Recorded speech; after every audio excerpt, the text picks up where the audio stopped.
Hey everyone, Rob Van Dyson here again, up at Hobble Creek. And first off, just some updates. Today is November 1st, 2020, and it is the first day of the National Novel Writing Month, and for NaNoWriMo. For those of you unfamiliar with it, it's a challenge that gets put out where you're supposed to write 50,000 words in 1 month. So in the month of November, your goal is to put 50,000 words on a page or on a screen. It started off strictly novel, and it has expanded to non-fiction, things of that. Basically, as a way to kick people in the rear end to try and get that first draft out, because anyone who's done writing can know that is oftentimes the hardest thing to do, especially for new writers, is to actually finish a first draft. And I've started many books, and I've never completed a first draft. And honestly, with everything going on, I had completely forgotten about NaNoWriMo. And I happened to be watching a video by Brandon Sanderson, 5 tips for new authors, and he was gearing it towards people who are doing NaNoWriMo. And if I remember, I'll go ahead and put a link to that video in the description down below. But like I said, I had completely forgotten about it, and it kind of lit a fire under me going, hey, one of your dreams is to actually write. And I talked about it in a previous video about how Terry Mancour, one of his characters, really inspired me recently. And that I want to be able to do that for other people. And so I'm going to go ahead and go with that. So 50,000 words in 1 month, that breaks down to roughly about 1,667 words per day. Now, I know I have events coming up and things where I'm not going to be able to write every single day. This weekend I'm actually going down to Moab for the Moab Scottish Festival, where I'm going to be running the Clan Mackay booth. And chances of me actually writing in that time are slim to none, let's be honest. So I'm going to have to make sure that on other days I write far in excess of that daily goal. Which is, just as a little side tangent, a good thing that we often forget is, we set a goal, we're going to be working towards that goal, and we break out the Excel worksheet or the calculator, and we figure out, okay, to do this, I need to do X amount. And we forget that life happens. My grandmother used to have a saying that says, man proposes and God disposes. Basically saying that your plans are never going to go exactly the way that you want them to go. So keeping that in mind, you need to kind of build in those buffers so that you can actually hit your goals in the time that you plan on it. Maybe hit them a little early if things actually do go right. So, but that's just a little update. As far as blacksmithing, this was the last weekend of Lore at Evermore. They're going to be closed down for a few weeks while they set up for Aurora, which is their Christmas season.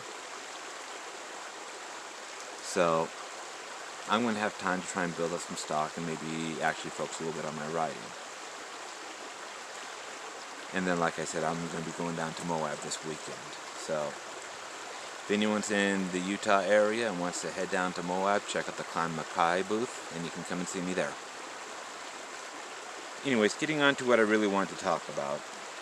I was listening to a podcast, Living Free in Tennessee, hosted by Nicole Sauce. And she was talking about, in one of her intro segments,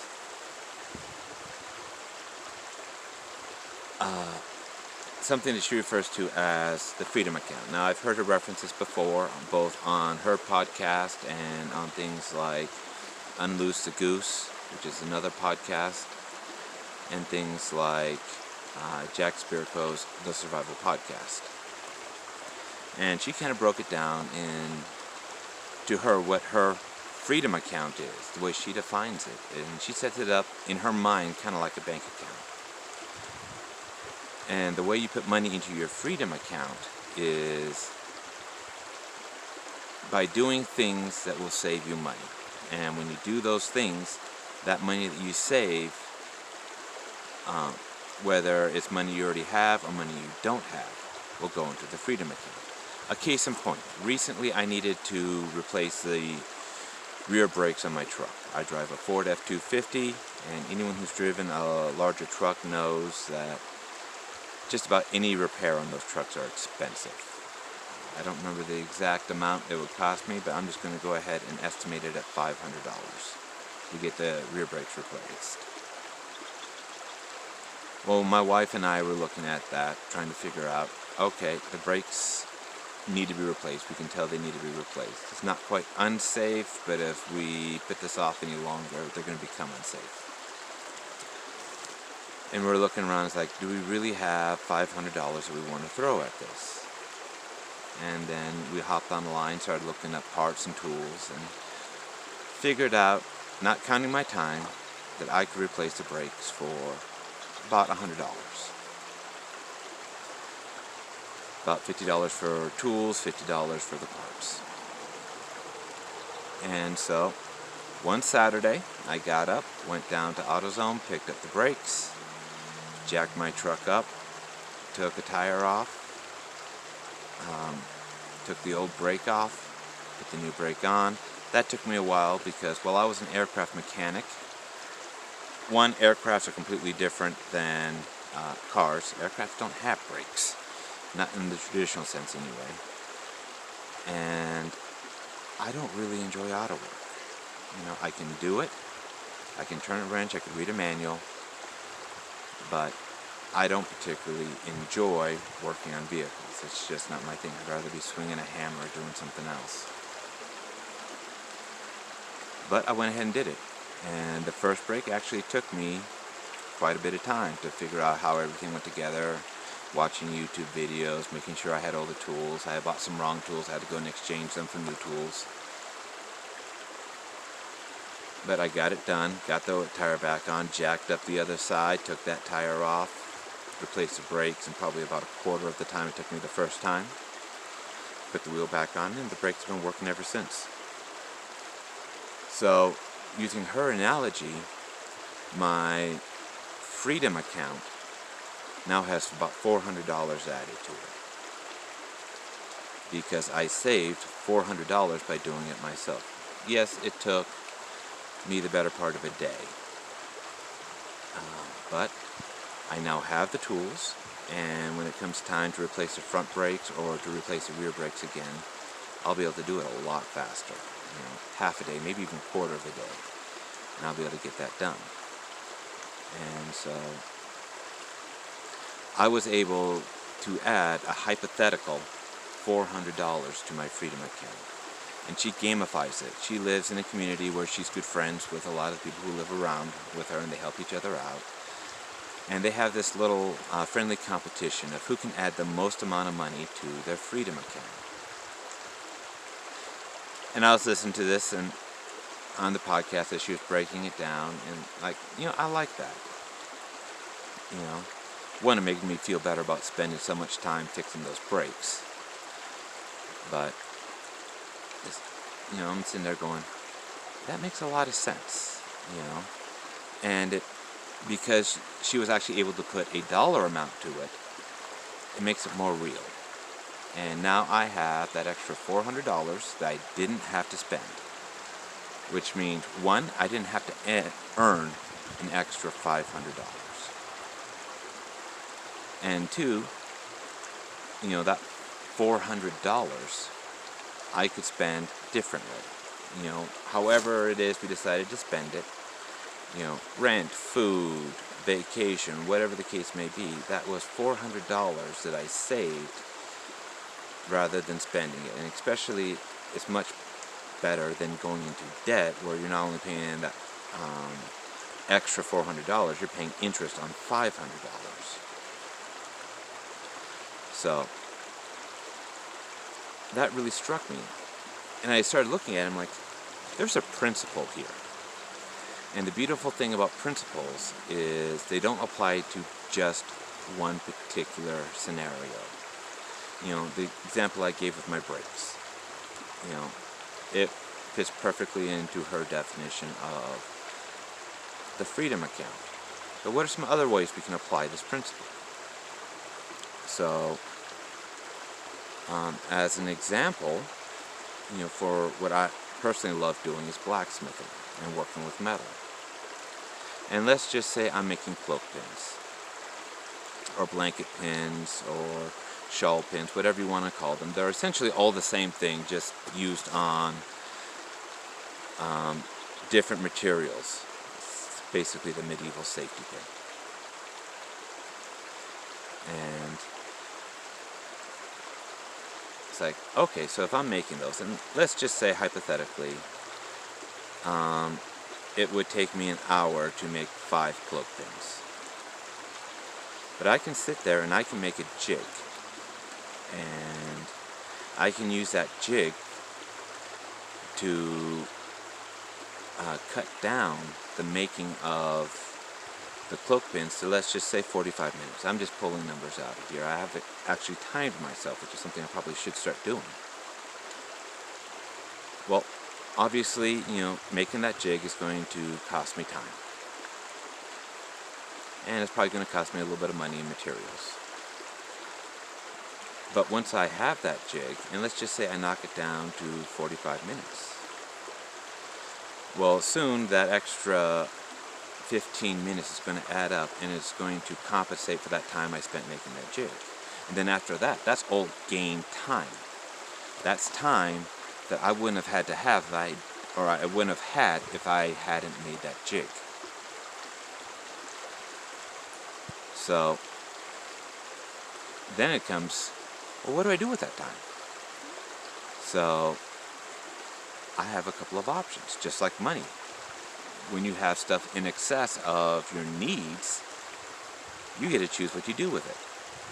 Maybe it's go out for a dinner, maybe it's put a little into savings, maybe it's pay down a bill, whatever the case may be, you now have that extra money. Well, the same thing is with time, except for time, I can always make more money.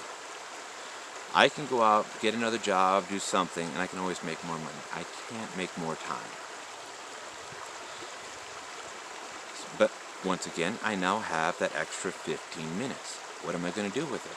Am I going to cut off a little early, go spend time with my family? Am I going to cut off a little early and go do some recreation? Am I going to take that time and use it to make more product, either more cloak pins or something else? Am I going to use it to go learn a new skill, learn how to make something else, make another jig for another product? You get where I'm going with this. That by adding time into my freedom account, and not just thinking strictly monetarily, I now have the option to go and do other things. And I get to decide what those other things are. And that can be applied to other things other than just time. There's someone I know who is a single mom, and her dreams are, I want to spend time with my kids, I want to travel, and I want to make sure I can support my kids. And so she chose a career path that put her into the hospitality and travel, where she works at hotels and stuff like this. And by doing that, she's earning her primary income, she's taking care of her family, which is her first goal. But she's now learned about how hotels operate. She now has learned more and more about the travel industry. She's talking to people every day, I assume. And to be clear, this isn't someone I talk to every day. But I know of her, and as we were talking one time at one of the festivals I go to, she was telling me about this. And she is setting herself up to be able to fulfill her further dreams of being able to travel. Because she works in a hotel, she's able to get discounts when she does travel. She knows, okay, this is the best time, place, and way to book a hotel. Because she's dealing with people who are constantly traveling. She is learning how to navigate, the different roads, how, best practices for traveling via vehicle, best way of traveling via aircraft, get on an airline, and what's the best ways to go through that. She might even get discounts to airlines just due to her position. So she's adding knowledge to her Freedom account. And just think about the different ways you can add to your Freedom account. It doesn't have to be dollars. It could be time, like I talked about. It could be knowledge, as in her case. It could be whatever it is you decide to make it. This is a principle. Take that principle and apply it to your own life. What is it that you're doing? Another example is, I have an extremely talented wife. She will sit down at her computer and she will make great designs. And she's even started her own little design thing where she designs t-shirts and has them fulfilled through companies like Teespring and a few others. And if you go to Teespring and look up the Cottage Corner, you'll be able to find some of her work there. Well, because she's so talented and she has spent the time doing that, she's able to make designs that are far and above what I could make. I could sit down and sketch something up. And I'm a good enough artist where if I hand that to a real artist, they'll at least get the principle of what I want. But there's no way anyone is going to call it anywhere close to a finished product. She can take that and make it into a finished product. Just as an example, I was talking with the other merchants and we came up with an idea of, I'm not sure if you can see this or not, the Evermore Craftsman's Guild. Totally unofficial, totally just for fun. And I came up with a little sketch for it. If I were to take that sketch, or even if I were to sit down for the next month and just work on that sketch, it's not going to be anything good. People will be able to look at it and say, okay, I think that's a needle, I think that's a hammer, okay, I'm not sure what that is. But someone like my wife can take it and make a great design out of it. And because she's put that time into learning programs like Photoshop and the like, she's able to sit down and instead of taking a full month like it would take me, she's able to do it in a day and make it look really, really good. And so by having that skill, that adds to her Freedom account, because now if she wants to do something, if she wants to make her own site, she can go out and do all the graphic design and everything on it, put in all the tags, because she's also learned marketing, and do it herself instead of having to go out and pay other people to do it.